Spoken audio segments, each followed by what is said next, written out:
introduce him, let him do his own thing. He knows how to talk. Does he? He does. I can put a couple of sentences together. Yeah? Yeah. You're doing better than Dennis. First of all, I want to thank you for allowing me and Dennis to use the word dope fiend, because I'm a dope fiend.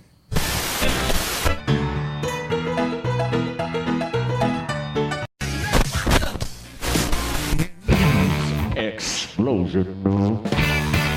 Hey, this is Richard Zombeck, and you're listening to Buds with Suds. I got a really good guest on today that I think you're all going to like. He is the Recovery Coach Supervisor for P.A.A.R.I. That's the Police Assisted Addiction and Recovery Initiative. They started in Gloucester. Tito was also part of the original Angel program, along with our very own Steve Lesnikoski.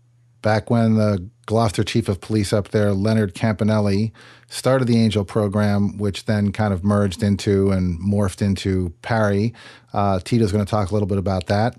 He describes himself as an outreach specialist, and in his words now, not mine, an old school dope fiend. He's been doing this for a long time, and he was able to provide us with a look back and a look forward into how we're addressing addiction treatment and the way we treat those in addiction. So before I get to the actual interview, I just want to remind everyone that you can subscribe to us on iTunes. You can also find us on Google, Spotify, YouTube, and Stitcher. And if you are on iTunes, please subscribe and please rate the podcast. That would help us out a lot. And if you'd like to leave us a voicemail with your comments, suggestions, questions that we can play on the podcast, that number is 978-219-9554. So here is Tito. Dennis and I drove up to Gloucester to meet and talk with Tito Rodriguez. Tito, welcome to Buds with Suds. Thanks for the invite. So a little brief intro on Tito. He's a former Marine. Army. Oh, Dennis. I'm sorry. I thought you were a Marine. I thought you were a jawhead. That's my fault. Dennis told me on the way up here that you were a Marine. Fake news. And recovery coach supervisor up in Gloucester here, and we came up to talk to him about a variety of different topics, of which we have no idea about. So Tito, I think you were involved in the Angel program that was up in Gloucester. If you can give me a little history of that and how that all started. Yeah. Well, when the chief at the time, when he embarked on the endeavor of the Angels program, I was sort of involved back in the back scene, sort of as member of the recovery community here. So anyone who became involved with the Angels program, they usually went off to detox and they would come back. When they returned back to the community, if the path they chose was 12-step recovery, I would sort of be their conduit into the program. Was that your path that you had, or? Well, I mean, I guess what I'm saying is that if they were choosing 12-step as a program, then you were their conduit. So who was introducing you to them? Oh, local law enforcement. So they knew about you from the community? Yeah, they knew about me. I've been close with a lot of the local politicians, so anytime one of the constituents would have a problem, I would get a call from one of the local state rep, and I would always try to help the family out. So I've always been involved in the community, particularly trying to help people get into some form of recovery or get into some form of treatment. I've been doing that for years. How many years? Since I've been living in P.A.A.R., about 25 years. I'm a person in long-term recovery. I know that's a politically correct thing to say now. What does that mean for you? Well, I'm clean and sober 36 years, 10 months, and 5 days. But who's counting? No, but I say that because... Old school dope fiend. I'm an old school dope fiend, and I work real hard, and it's a constant battle, and for me to say I'm a person in long-term recovery sort of puts a little shade on that, How so? Because I don't know what long-term recovery means to a lot of people. When I first, I got sober in a 12-step format. And, for me, long-term recovery is anybody over 20 years. And you're saying that that's not always the case when people say I'm a person in long-term recovery. That's right. And not to sound like I'm belittling the recovery coach movement. I really believe in that. I believe in many pathways. And I respect everybody's opinion. But then when I'm conversing with somebody and they tell me they're in long-term recovery and they're in the process and we might be having the third cup of coffee, and then I realize they're 3 years sober, I chuckle inside. You know? So what would you rather say? I would say if it's I've been sober for 36 years. Yeah. And do you think in the current climate that's not I don't know, socially acceptable? Yes. Really? I agree. I don't think so. I concur with that assessment. When people say long-term, I'm a person in long-term recovery, 5 years seems to be where that is, maybe, or something like that, where that's an acceptable point of demarcation. No, not to me, but I think in that kind of movement there with that, which I believe in, I just say I'm in recovery. I don't. What movement? The recovery code, the cleaning up the language, the you know what I'm trying to say? Destigmatization. Thank you very much. Yeah. Did I even mention that you were here? Dennis Doris is here. No one ever mentions I'm here. I just kind of show up. Dennis Doris is here with me, folks. I show up everywhere. Don't worry about it. So yes, that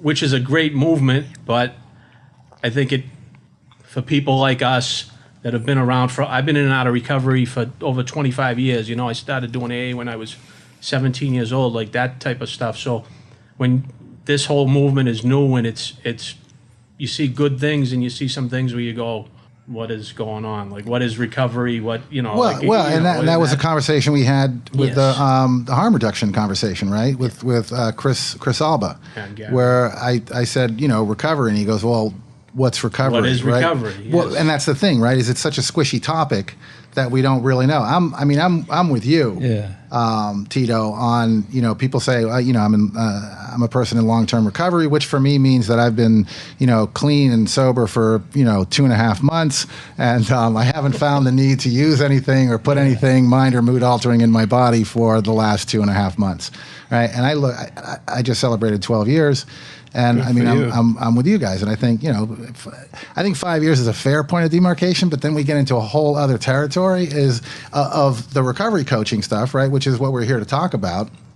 There's that argument too, right? Is how much time is enough time to be a recovery coach? I know I've had this conversation with Tito, and you can speak for yourself, but I believe you said 5 years. You felt like at some point, and we had similar. Remember, you said 5 years a couple of shows ago that there's empirical evidence that 5 years is the mark where people are significantly less likely to relapse. And I know you had those failings. I think 5 years is almost 86%. 86% of people who've made it to 5 years are more likely to stay in recovery after 5 years. Like when there's a lot of discussions about the disease models, they say the disease of addiction is progressive. I think recovery is progressive. And I think 5 years, you sort of get a sense, and you've been through enough in recovery that sets the foundation for you to live as a recovering person and grapple with all the life issues, good, bad, or indifferent. Right. You've had a wealth of experience. I think that 5 years gives you that, and you've had that. I think that's enough time. To put it in kind of Buddhist woo-woo terms, right? which I'm not. I might be a little woo-woo, but I'm not a Buddhist. I think that's enough time to grapple with the fact a sense of impermanence, right? That this too shall pass. Yeah. Right. And I think before that, staying sober through different things that happen in life tend to be more, and I'm doing air quotes, traumatic in your first 5 years, because it's the first time that you've dealt with them completely not effed up. Yeah. Right. So it's knowing that, okay, I'm in a bad mood. This might last for a little while. Right.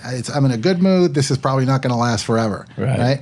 Because I went through periods in my sobriety, in my recovery, where I would hit these dark periods, and I would go, okay, I've reached my plateau now. this is where I'm going to be for the duration, right? And it's kind of knowing that's not going to be the case. And I think you're right. It takes about. So do you feel that way too? As far as when do you do any of the hiring as a recovery coach supervisor? No, I'm not. Up until now, I haven't been involved in the hiring process for the recovery coach. So you said up until now. Yeah. Does that mean that now you are involved in the hiring, or? Well, we haven't been hiring. We'll be hiring a new set of recovery coaches next few months. Okay, so you've dealt with and supervised enough recovery coaches to kind of know what you're looking for. Yeah. So what are you looking for? What personally I would be looking for? Yeah, if you said you're hiring a person with 5 years of recovery, compassionate, who are invested in their recovery, their own self-recovery, and who are taking care of themselves, whatever that means. You know, whether it's if they're in 12 steps, going to meetings, are they taking care of themselves, or are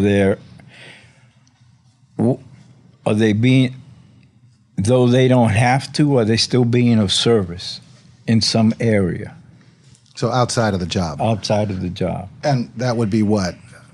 I mean, a 12-step program? It could be 12-step program. It could be volunteering at the local soup kitchen. We have open door. It's up here as our soup kitchen. At the homeless shelter.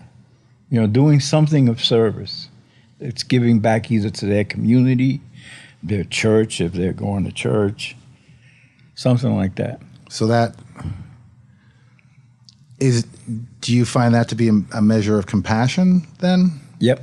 You do? Yeah. So if they're doing outside service, then that's a pretty good indication to you that they're compassionate. Right. And I know this is probably going to be a tough one, but do you see a difference between compassion and empathy?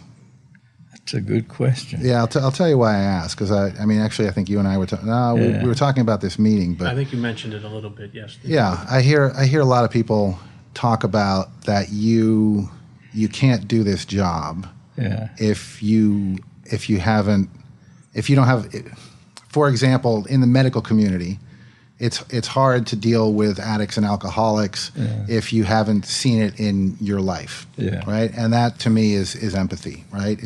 And that's an emotional state, right? It's identifying with an emotion. Whereas to me, compassion is more action. It's more action. Yeah. It's more wanting to help end someone's suffering. Right. Right. So I get the 5 years. I mean, I think there are plenty of people that could argue for and against it, and we could go on for days about that. What I'm trying to figure out is, one, how do you actually determine whether or not someone has 5 years? Two, how do you gauge the level of someone's compassion? And three, with those things confirmed and out of the way, what makes a person a good recovery coach? If I may, full disclosure, Tito was he's a mentor to me. He was my recovery coach supervisor at one point. So I'll tell you a little bit about what happened with me and my interaction with Tito. When P.A.A.R.I was considering me during my air quotes hiring process, because it's not a job, it's a volunteer position. When they were considering me for the role, they didn't really know where they were going to place me or do with me, and they had me come up here and take a walk around Gloucester with Tito. And Tito did his interview process with me, if you will. He just walked around with me, talked with me, brought me to the Grace Center, and seen some of the people there that were, at different stages of their life. And I think he just kind of got a feel for me and maybe went back to them with the, thumbs up, thumbs down type thing. And I think he just maybe asked me some questions about my life, and I think he got a sense of where I was at and how I maybe handled some things. And that's, I think we can see other people's recovery sometimes, in them, and maybe how they handle situations or just people in general. And I think that's a little bit what he was doing with me. And that's happened a number of times with the organization that I'm currently with. It's sort of like reality testing with, somebody out in the field. It was not only engaging in getting his story and sharing some of my story, but when we would go to the Grace Center, which is a local resource center for homeless people, I was able to see how he interacted, not only with the staff, but with the individuals there, and I really got a good sense, of what Dennis was about, and I was sold on him. I said, I think 15 minutes into the Grace Center, there was something in me saying, this guy's all right. He's cool. He can do the job. So pretty much a feeling. Yeah. Yeah. Yeah, I mean, we had some similar background, too. We got sober, and I don't want to tell you your story, but, he got sober in South Boston, and, I'm not from South Boston, but I got sober in that area as well. So just some of the similar, we're both dope fiends, so we kind of connected. So, yeah, that was, but, yeah, I mean, he I'm sure he does, just like you or I, we look at, I can look at somebody, and I'm not saying I'm always right, but, I think you get a pretty good feel of, well, no, and where people are at. Yeah, and I think it's an interesting conversation because we don't really know what we're looking for yet, right? Yeah. I mean, I don't think anyone does, right? So you're getting this influx of people who want to be recovery coaches, right? Who and I joke about it all the time, and we're saving lives, right? Yeah. And yeah, exactly. I mean, I hear it from the doctors too. They're like, "Oh, that's great, you're saving lives," and then the head of security's like, "Oh, you're doing God's work." I'm like, "Listen." Stop it. If you say that again, I'm leaving, right? Because we're not, right? I mean, lives are being saved. For me, it's a lot of the stuff that I don't know about you guys, but it's the same kind of stuff that got me into recovery, right? Was talking to another person who's done it, right? Not being browbeaten, and that's what our gig consists of, right? It's telling our story and helping someone else create their own, right? And how do you want to do this? Well, let's see if we can't do this together, right? And a couple nudges here and there. So what I find interesting, particularly about this area, and what I've come to find out, Rockport, Gloucester, big fishing community, lobstermen, fishermen, people getting injured, right? Being prescribed OxyContin and opioids and getting hooked on those, and then getting pulled off of the OxyContins by their doctor, and because the prescription's over, and then they start jonesing, and they're looking for something to help, right? First it was heroin, then now we're dealing with fentanyl. So I can't remember if it was the sheriff or the chief of police here got national recognition for the Angel program, right? Can you speak a little to that? Well, the chief at the time, before he came to Gloucester, he worked, I think it was in Revere, Saugus. And he was detective, worked on a lot of the drugs and stuff. And when he came up here, there was a couple of overdoses. And his response was that, we can't arrest ourselves out of it. And, he made a great decision. He had the support of the mayor. And overnight, the program just took off. I think the first month, I wish I must have had 90, 100 people come in. I mean, it was, and it doesn't go as smooth as it goes now. I think if you walked into the police station, you would have probably an 18-hour, sometimes 24-hour wait. Really? Yeah. And what was it before? I think because the process before was they would come to the police station. They would the officer would do an intake call. They'd come in voluntarily? Voluntarily. Is that how it was? It was basically, it was marketed that way as you come in and what? Steve did that. Steve was the number one angel. Steve Lesnikowski. Yeah. He was number one angel. So what did that look like? So he would come in, they would come in, and then the officer would do an intake. He would call the crisis team. And then we would have to wait for an social worker to come in to do an evaluation and look for a bed, and then they'd be off. Because of the program and some of the notoriety, usually like within the first 2 or 3 weeks, everybody wanted to become part of it, particularly private providers. And so a lot of people would call and offer the chief beds and detoxes in Florida, Arizona, California, you know. So just so they could be part of it. Right. But, you know, it's sort of like being back in the games, dealing drugs or, you know, in the underground economy, as we used to say. So it's give and take. So they were sort of involved in a give and take. You want to use us, we'll use you, you know. And that's how it was. But now someone comes into the police station, they're usually out within 72 minutes en route to a detox, because 99.99% of the people who come for help need a detox before anything else can happen. So about 72 minutes, they're on their way. And the police I don't even get called. They drive them, right? They drive them, they can drive them? Yeah, well, we'll arrange for transportation either through Beauport or if there's a family member and all of that. And now we have a real strong recovery community here, and also a real strong commitment from the politicians, the mayors, and the police force. And this is the second year we were able to get funds, and we have a voucher program for transportation. And what we do, if there's no transportation, it's small money, but we have money, and we have a voucher system with a local cab company, and the cab company will come pick them up and take them to the detox. So what did the situation look like before this? I mean, what changed that would make it okay for someone that was addicted to walk into the police station and say, I need help? Like, what was happening before that? Well, my opinion, it took that one chief to get his stones up to do it.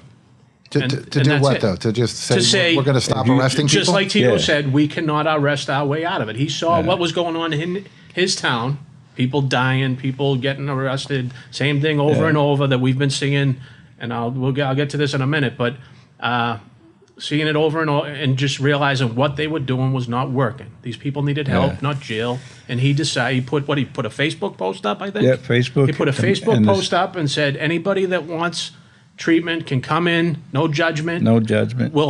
You can sit here with us for as long as it takes, and to get into treatment. And that was the start of it. Yeah, and what happened was the Angels, why the name Angel, face quote, whatever you call them, air quote, would come in, and those were local people from the community who volunteer. They would come in and literally just sit with the person through the whole process. And some were in recovery, some weren't, but they'd just sit with the person until they were on their way. And and also, go ahead, please finish. I forgot what I was going to say. I'm sorry. So I just wanted to say, I mean, you asked what was going on before, and one of the things that didn't sit well with me when I was at P.A.A.R.I, and I'm not very grateful for it, but kind of going to these events, and the police are all, hey, it's happening, we're changing, and they're like 30 years late to a party, 60 if you ask Tito, and they're all, hey, this is better late than never, no doubt. And I'm very glad that culture is changing, and 100%, thank God they're doing it. But at the same time, you're like, all right, I mean, we still got a long way to go. Yeah, but and not because I'm an employee of P.A.A.R.I. Well, what happened shortly after the Angels program, within the first month, John Rosenthal, who's a local Gloucester resident and also a businessman, who's involved in a lot of the handgun violence stuff. He's a social justice advocate. Mm-hmm. He formed the 501k, which became P.A.A.R.I, the Police Assisted Addiction Recovery Initiative. And that was basically to support the Gloucester initiative and to support any law enforcement agency who wanted to take a look at it and say, yeah, we want to do this now. Mm-hmm. So who wanted to take a more compassionate approach to the opioid problem. Right? And, really the mantra is, that law enforcement wanted to become a point of access for people who wanted to get services around their issues of misuse. Well, so I mean, we've talked about this number in a couple episodes now, and I think it bears repeating because I think what I find interesting about this is you're out arresting people. People are detoxing in jails. They're getting thrown back out of jails. They're reusing and stuff. Chief of police comes in and says, "Okay, we're going to stop arresting people, and we're just going to put up a Facebook ad and let people know that they can come in and we'll help get them into detox." Right? The argument has always been, these people don't really want help, right? They come in, they're frequent flyers, blah, blah, blah, blah, blah, right? And one of the numbers that came across to us, and Dennis and I talked about this the other day, is when Marty Walsh and the mayor of Cambridge and Mary Lou Sutter went up to Vancouver, the number for the outreach was that 91% of people who are approached that are in active addiction want help getting out of it, right? And to me, if giving that number to cops, giving that number to the medical community, giving that number to the EDs, this is a no-brainer, right? This is shooting fish in a barrel at 91%. So I just wanted to bring that number up again because I think I brought it up in 3 different episodes. Yeah. But so what is that looking like now? Well, now... and how long ago was that? It'll be 3 years. Okay. Come this summer. Well, now, like I said earlier, now there's a corps of police who are really assigned to working in the area. And when someone comes in, usually the watch come in, like I said, there's a quick turnaround. I send out a list every morning of where open beds are, where open medically assisted slots are. And they just look at that. And before they used to call me, and I'd have to do the drill to find a bed. But they're adept at finding a bed. How are you getting that list? I go through a couple of websites, Marcy Road, Behavioral Health. Okay. And I get a couple of, being in recovery for a long time and trying to get people into detoxes from the 12-step process. You develop relationships or you have friends who work at local detoxes. Right. And I'll get some calls. I'll get about 4 or 5 calls from people who work at the detoxes, and it says we have 6, but we really have 4. So, and I sort of try to clean it up. Yeah. And I put it together and I send it out to the. I send it out to P.A.A.R.I recovery coaches. One email to them, and then right after I send it to them, then I send out an email to local law enforcement, to about 127 people. They're either local law enforcement, people who are recovery coaches like Dennis, and it goes out every morning. This morning it went out at 5 o'clock. Yeah, you do it. Yeah, you do it. He does it pretty early. Really. Wow. So what on an average week? What are we looking at in terms of numbers? Well, in Gloucester, the numbers are down now, and I attribute some of it to the list because, for instance, I call it the 133 loop. All the police departments on Ipswich, Rowley, Georgetown, Amesbury, and all the way up. They get the list now, and all of a sudden, since they're getting the list, we're not getting people from there or Danvers and Beverly.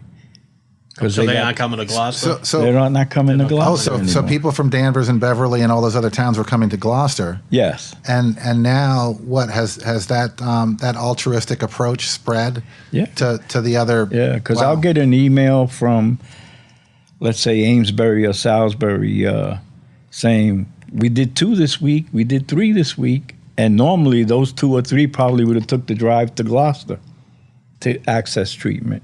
No kidding. Yeah.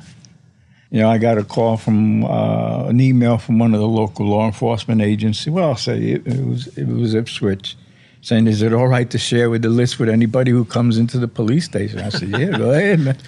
Well, no, it's funny because I get the same questions, right? I've got that website, Recovery Binder. It's a great website, by the way. Thank you. And I have social workers calling me and saying, "Hey, someone asked me for some information. Is it okay if I share the website?" Yeah. I was like, "It's on the internet. Of course you can share it." It's free. Yeah, I know. But something comical about it. I've been doing it for a while, and I'll get an email from either a social worker. So I have the Leahy Crisis Team. Local, I send it to them. Yeah.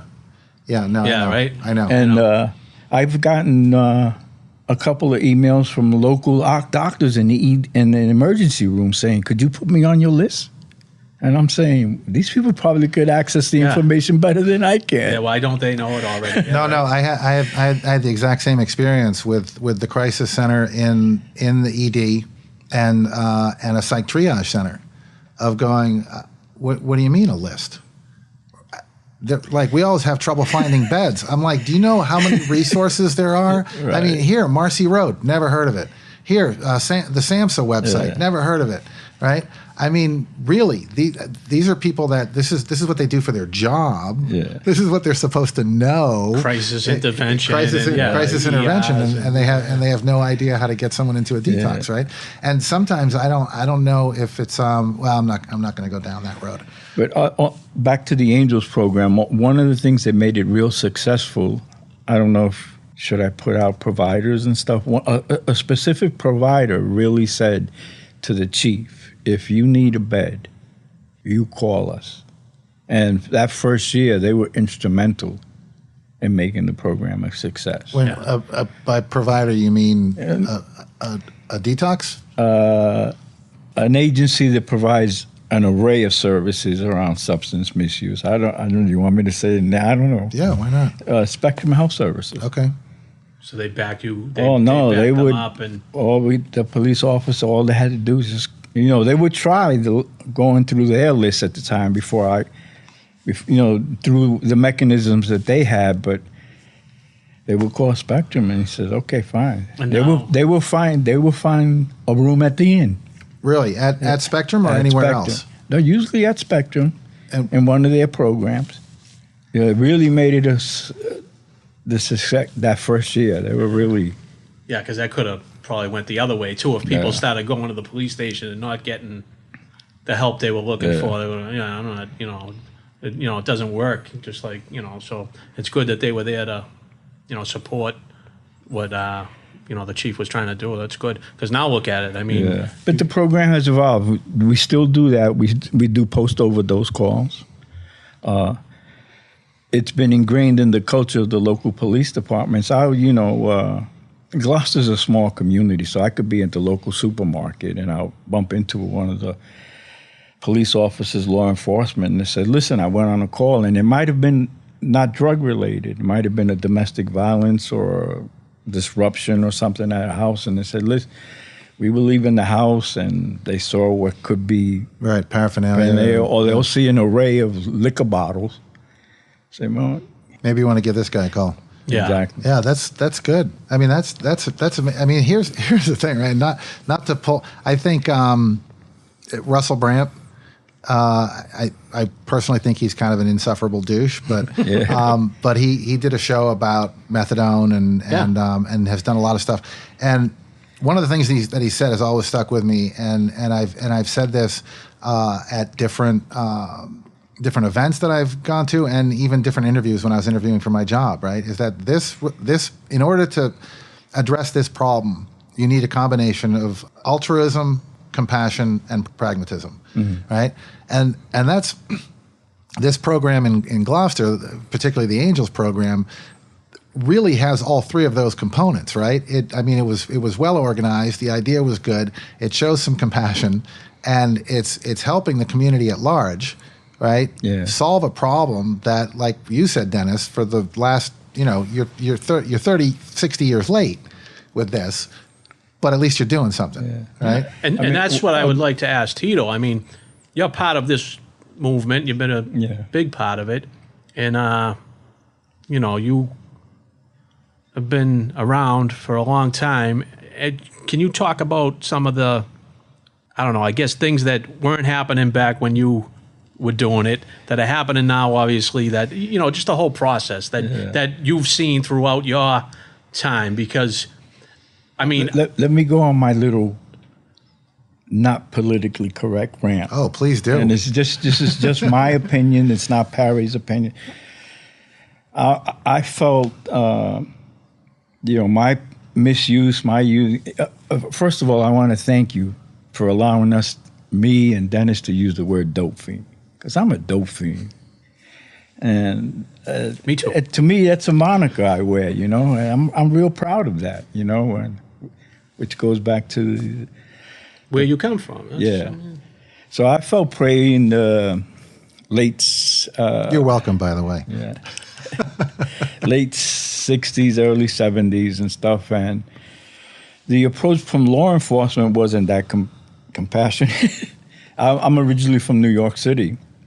And I'm from the area where I grew up, Manhattan in the South Bronx, and stop and frisk was very common. I mean, they can just stop. They had the ability just to stop you if you didn't look right or whatever. 60s and 70s, it was more like club and frisk, wasn't it? Yeah. Knock 'em out, man. And, you know, I had a lot of good friends get locked up for some bogus stuff. You know, it wasn't just a friendly approach. It wasn't a friendly approach. And, you know, methadone, the medically assisted, came about. I think it was in the early 70s in New York City, Beth Israel Hospital. Mm-hmm. In fact, I didn't know that I was part of one of their satellite programs because I was on medically assisted early on, and it was a Model Cities program in the South Bronx. So I was part of that early approach to methadone maintenance and stuff. And you know, I saw it, and maybe it's just because I'm a member of I'm from a community of color, minority community. I just saw methadone maintenance back at that time, and a lot of it was not only my opinion. You know, it was a way to keep the masses down, because everybody was shooting dope around that time came from communities of color, had last names like Garcia, Santiago, Rodriguez, you know, and they were poor white folks who lived in the projects, but it wasn't kind. And I mean, and the response was medically assisted treatment, but I saw that as subduing the masses. Liquid handcuffs. Thank you.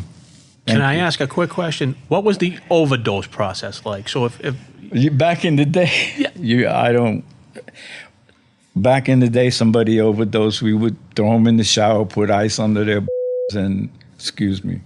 It's a terrible thing to do. It's worse. It makes it worse, but that's... You know, I don't want to... I'm not incriminating myself, but it's stuff that I witnessed. And if the person was dying, we take them up to a rooftop and throw them off the roof. Yeah.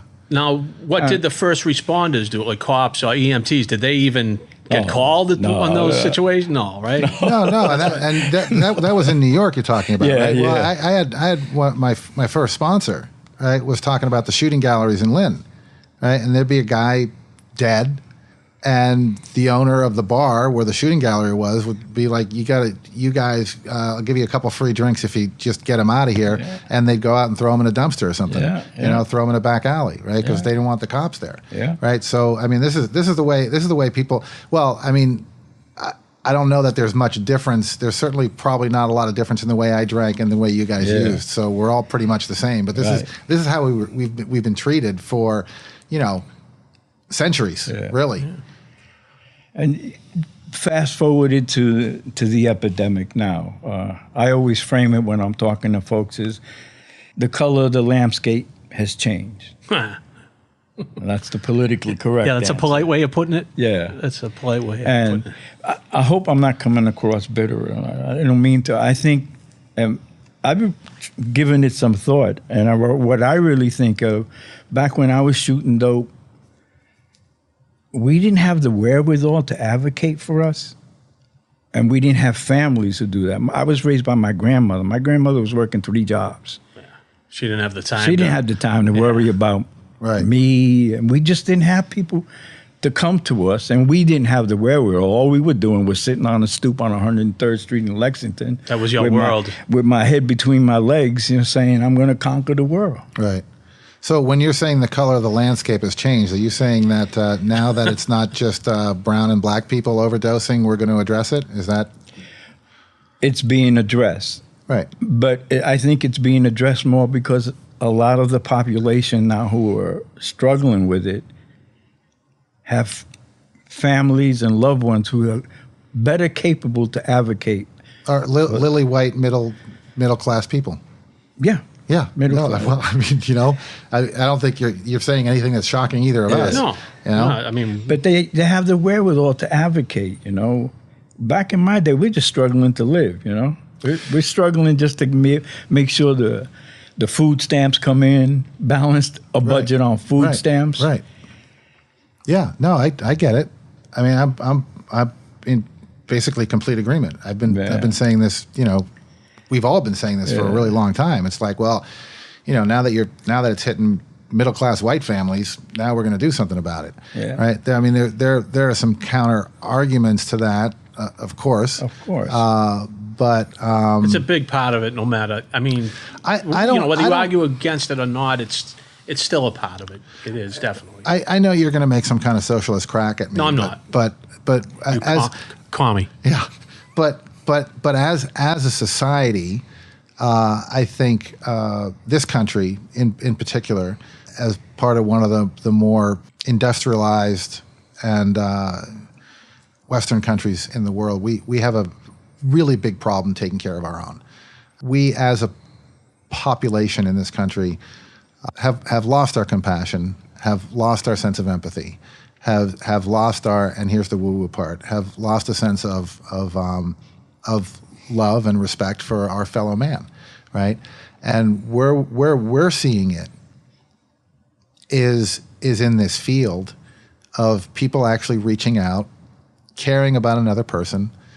Dennis and I talked about this on the episode that he and I were talking about the commission, right? Is there's not on the outside the role and the work of a recovery. We were talking about documentation, right? And that the clinical field, I think, sees it as they have to do it, so we should too. And if we're not doing documentation, we're really not working, right?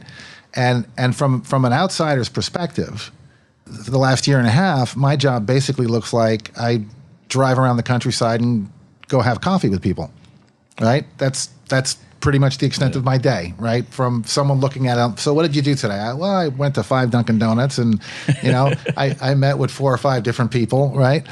But that's exactly what we were hired for. That's right. Right? So for anyone to complain about that's what we're doing, right? And it's not easy work, particularly if you're in recovery yourself, which most of us are, because again, you're dealing with the stigma that's already attached to you by the clinical field and the medical field that's looking at you like you could snap at any moment, right? And why did we hire this guy and hide your wallets, right? And we're also in this. We're knee deep in recovery 24/7, which is exhausting most days. And with people who either some want to hear from us and others, frankly, a lot of them tell us to go F ourselves. Yeah, that documentation. I do, well, thank God for Dunkin' Donuts. I do some of my best work in Dunkin' Donuts. Yeah, I'm with you. It's the best. It's just the best. And what I like about the recovery coach movement, to me, it's not that much different than what I do in my 12-step recovery thing. It's just working with an individual, trying to be compassionate, trying to be there with them in the moment. The difference between that 12-step and this is if I say I'm a recovery coach, now people know that I'm in recovery, but that the individual knows that I know exactly how they're feeling. Right. Right. Or have at least known how they're feeling. Yeah. Right. I mean, some of the best next steps getting someone into a detox or into a next level of service is, Rich, I know you're feeling lower than whale poop today. Yeah. There's a way out. What can we do? Listen, the best thing I heard when I first got sober was, listen, this is going to suck for a while, but it gets way better. It gets a lot better, and all you got to do is hang in there and communicate. But the thing is, with you saying that to someone, Dennis or I, it's that connection there. It's that. For me, the recovery coach, not usually in the beginning when you're engaging stuff, but people who have gone to detox and maybe gone through a day treatment and come back, and I meet with them and we're having a discussion in Dunkin' Donuts or something, and it starts to get a little heavy about what the next moves are. in their treatment process, in their service process. I don't want to sound corny, but in that interaction, for me, that's a spiritual moment. Yeah. No, you can sense it. That's not corny, but it goes back to our earlier conversation about how do you pick a good recovery coach, right? Well, you just feel it, right? And it's the same kind of thing of us talking here, right? We all know there are certain little cues that we're well aware that the other person is in recovery, right? Yeah. And where they're at in all that, right? Where they found themselves. Yeah. And so someone who's in a hospital bed, and I was answering overdose calls at the ED with Bridgewell, and now I basically get people in all different varieties. But they feel it. They know that I'm not BSing them, right? And Dennis, you wanted to say something, so. No, I was just going to ask him, one, so I take it you believe part of this job is lived experience? Do you feel that's? Yeah. Okay, and then two, how do you handle, maybe you should, ask first, but how do you handle self-care with the people you're supervising? For me, 70%, after you get through the murk and mire of a case or something, when they're asking specifics of what should be my next move or whatever with an individual that they're working with, 70% of the conversations I have with them are around self-care. What are they doing to take care of themselves? You just went on a post-overdose visit. You saw like 9 bags of fentanyl or whatever, What are you doing? What's that doing to you? How are you feeling? To get a sense of that, because the work we do is it's dangerous to us, and it doesn't matter how long you could be you're in recovery. Any moment something happens, and holy. Do you mind talking about that situation you had not too long ago? In my office, right there, doing a family intervention. He's in 30-something years clean now, mind you, just to frame this. Yeah. And not to be stereotypical, but sometimes alcoholics and dope fiends and drug addicts, people who misuse, we can get a little dramatic, And I was working with the individual, a young man, and the moms was there, and it was obvious, it was after about 30-minute discussion, it was obvious that all his buts were being closed. He had a rationale of why he couldn't do anything. And you saw it. The wall sort of closing in, and I saw it in his eyes that he knew the gig was up and he was going to have to do something. Mm-hmm. So he got all dramatic, and unbeknownst to me, he had a jacket on. He put his hands in his jacket, and I thought, how when people get nervous, they put their hands in their pockets. And he took out a bag and he threw it on the table, and the dust went all over. It was a bag of fentanyl. And we cleaned it up, and we finished what we needed to do, and he was on his way within a short amount of time to detox and then be followed by further treatment. But that stayed with me for days. I was nervous because I swallowed, but that is discombobulated me. I'm good in self-care, and I did what I normally would do around going to a meeting, my sponsor and all it is and stuff. But just talking about it right now makes me realize how close I was to probably using again. And that's with 36 years. It's crazy. With 36 years, 10 months, and 5 days, right? 5 days. Good time, too. When you say good time, but he active in his recovery. And I'm active in my recovery. It just blew me away. Yeah. I was having drunk and dope dreams. Recently? No, shortly after that. Oh, yeah. Well, this happened about 2 months ago. This wasn't too long ago. But why wouldn't you? Yeah. No, it's I watch people in AA, right, that are, 15, 20, 25 years, whatever. It doesn't matter, right? And they go, I can't believe that, I actually thought about drinking or something. And it's like, of course you did. You're an alcoholic. It's like, it's the most natural thought in the world. Yeah. And usually, I don't know if, you're like me and so I've been a person in recovery. When I'm in a situation where even if it's at a party and all of that and I left, usually about 3 or 4 days over, I'm not right. I usually have, my kids always tell me, man, go up and go to sleep or go to the gym because your attitude sucks, you know, and I'm not cognizant of it, you know. Right. But it's just because I'm off my game, my recovery game. Right. Well, yeah, and I think, I mean, that comes with practice, right? And it comes with having the right people around you. Obviously, like your kids, that go, you know, hey, dude, go to a meeting. I mean, the thing, one thing that I can't stand is like, oh, it looks like someone needs a meeting. But see, this is what I think is interesting, and I think this is what Dennis was alluding to, right? Because there have been a lot of discussions about the self-care aspect of supervision, right? That once a person is outed or has outed themselves as being in recovery, they're protected by the Americans with Disabilities Act, right? And the employer is not really supposed to ask certain things. Now, I find your approach and Jimmy Billings' approach to be probably the most interesting ones I found, because you and correct me if I'm wrong, you seem to tend to take it after a case, right? So you were involved in this. What are you doing to take care of yourself, right? Not necessarily did you go to a meeting, did you call your sponsor, but this is, we understand that this was a sticky situation for you. And what are you doing to address what that may have done to you, right? Jimmy Billings, who's with Bridgewell, says, so what are you guys doing to have fun, right?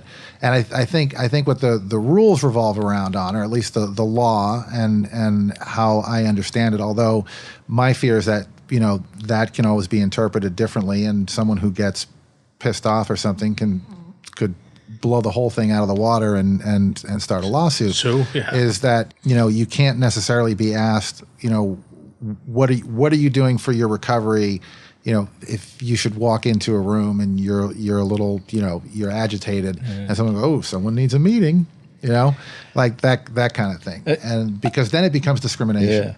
And it might have been the way I sort of laid it out, around the situations, but even if it's just like it's been a normal week and they tell me this is what I've done advocacy resource, I put together a resource guide or whatever, and this, I said, well, you did a lot. So what are you doing otherwise? Right. Are you doing the fun stuff, or what are you doing the rest of your time? Because part of my introduction to them is sort of saying, as a recovery coach, this is what you're doing. But part of a recovery coach is you need to make sure that you're okay. That's my first speech to them.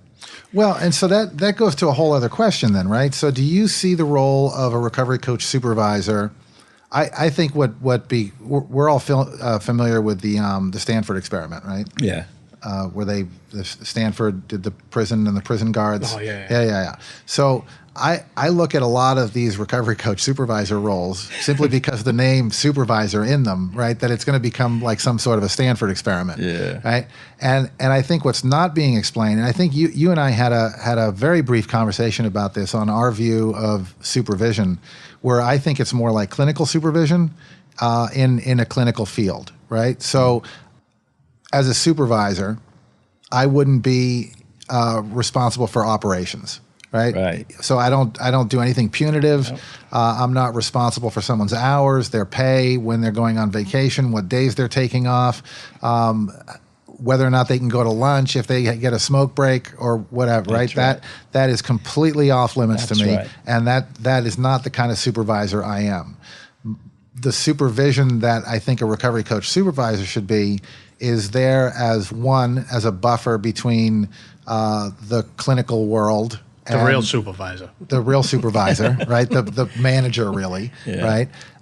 Or the therapist or the clinical community or the cops or whatever, there to come back and bounce ideas off of, there to even say, listen, I really screwed up and I think I might get fired over this, that they have someone that a recovery coach has someone that they can go to, that they trust, that's going to help them walk through it, and is then going to help them navigate that and make sure that everything's understood and everything's good. I think that as a role of an RCS, a recovery coach supervisor, I think then we have a chance of actually, doing something worthwhile.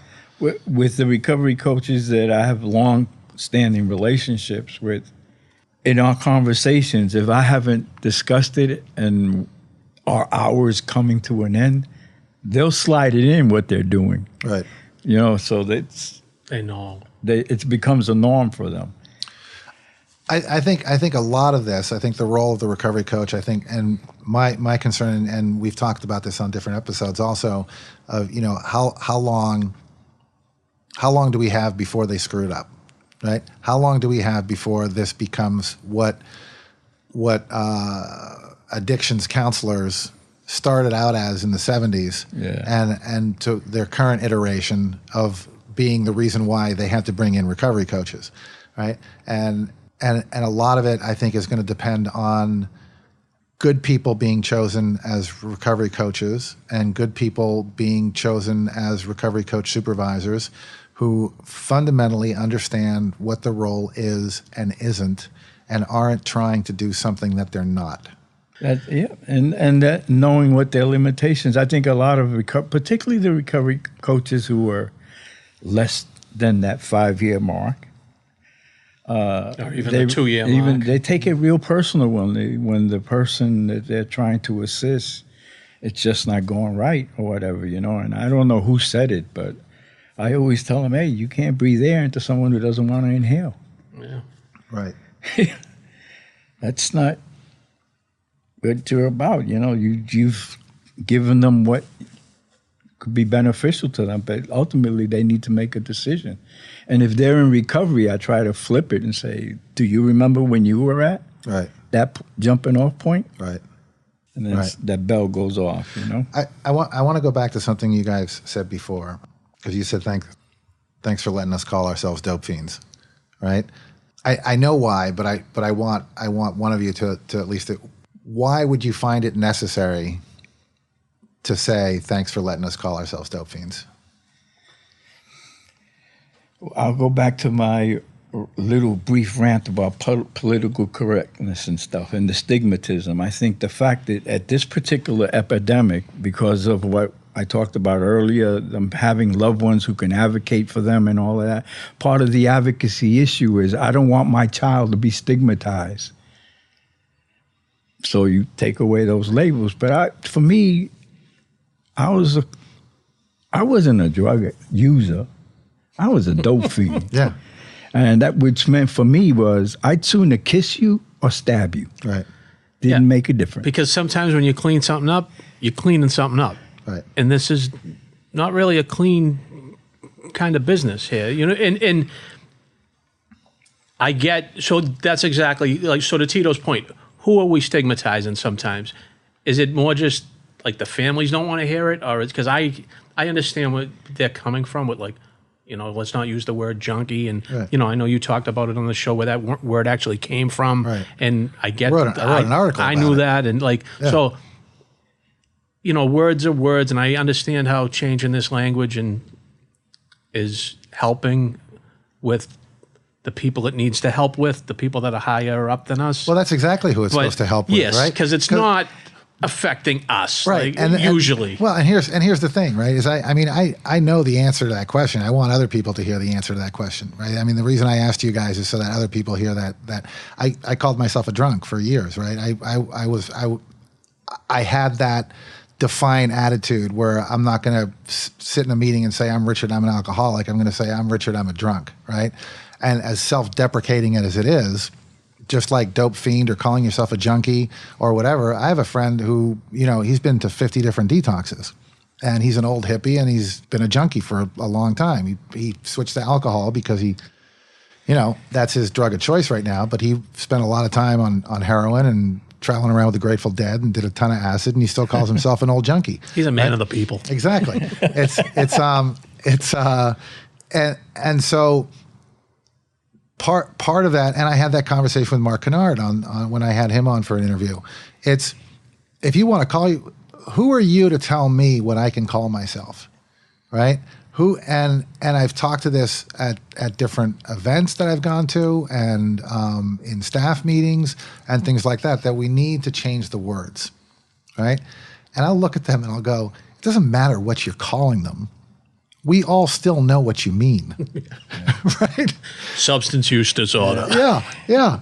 People with substance use disorder. No, basically, I'm a junkie. He's a junkie or a drunk. Right. You know, yeah. And also personally, just for me, saying a dope fiend, that I'm a dope fiend, is part of my self-care. Right. Because if I refer to myself as someone who misused, I start to say, Now I I can misused. I didn't really do that much. You know, I forget about, throwing people out off a fire escape. Or I misused. Maybe I can do it right this time.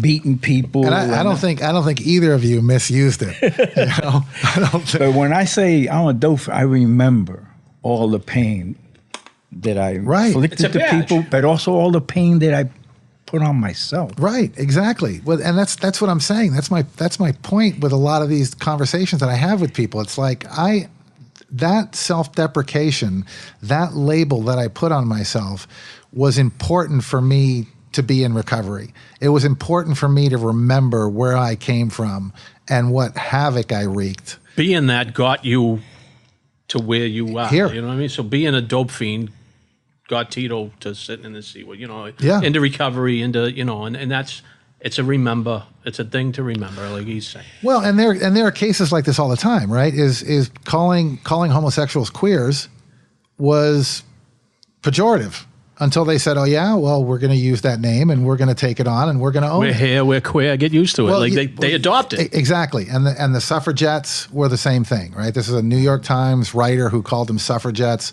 as a pejorative term. And they said, okay, fine. Well, we're going to call what we are. We're going to call ourselves suffragettes then, right?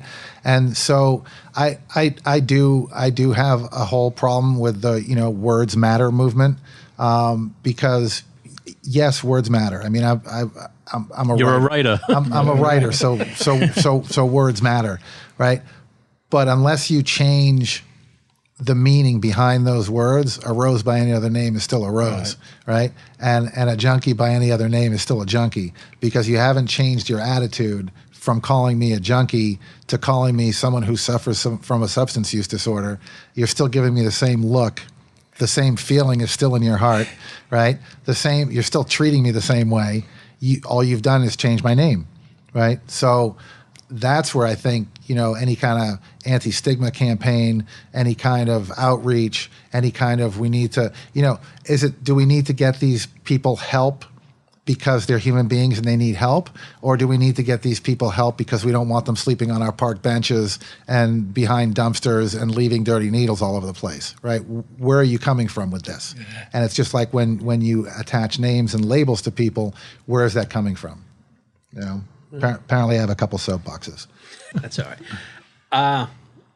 I guess so being around coaching now, and not just at P.A.A.R.I, but in the, coaching field in general, do you see pitfalls or, things that maybe should be done, not done, that type of stuff? Yeah. Coming from your angle, I'd like to know, because I guess this is where my previous life working in corrections or in criminal justice systems, recovery coaches oftentimes are going into areas of, not stellar places, they're not going to Cancun, and there's a lot of training that's being offered, around boundaries and ethics and all cultural competencies. But when I worked in the criminal, I worked in a state where I was responsible for the probation and parole officers. We sent them out to the field. We trained them on personal safety issues, not carrying a gun, but to be able to look out and look for dangerous signs, scope out the land, know where to park your car, and all of that stuff. Personal safety tips. And I don't think around the commission stuff, no attention. Haven't heard any attention being paid to that. I think one of the reasons for that, I think they see it as almost like we're only working in clinical environments sometimes. I don't know if.